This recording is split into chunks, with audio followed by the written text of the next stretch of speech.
Outlander is back, so let's talk about it. I'm a book reader, so if you are looking to avoid spoilers from episode 1 of season 7 or spoilers from the book, please do keep on scrolling. So we're finally back in the Outlanderverse, and the beginning of this episode picks up immediately where the end of the finale of season 6 left off, with Claire and Jamie once again separated like they almost always are, and Claire is in jail for the suspected murder of Malva Christie.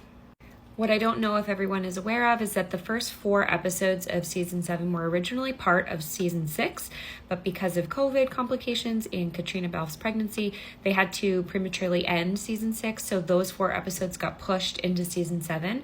So that is why we are picking up immediately where we left off. This was just where they had the most natural break to end season 6 on, so that they could have that shorter season. And while I really enjoyed this episode, the first episode of a new season is always difficult because it's more of a data dump. It's meant to lay the foundation for the rest of the season and inform the viewer of all the different storylines that we're either wrapping up or generating for the rest of the season, and that was definitely what this episode was. We open with this incredible internal monologue of Jamie's, which was reminiscent of seasons 1 and 2 when him and Claire would often have internal monologues displayed on the screen for the viewer.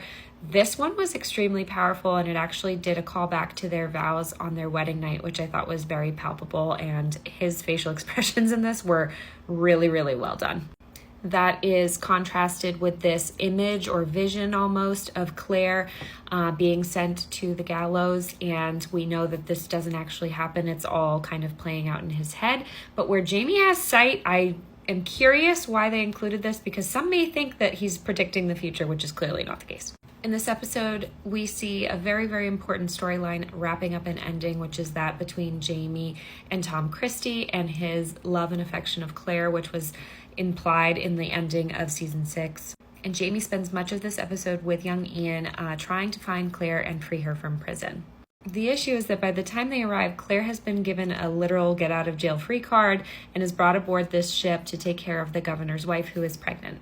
While aboard, she's dealing with the hardships of being accused of murder and all of the circumstances around Jamie refusing to remain Indian agent and is now being labeled as a traitor. She very wisely writes to Tom Christie under the guise of needing medical supplies for the governor's wife, and very wisely tells Tom where she is and asks for him to send Jamie.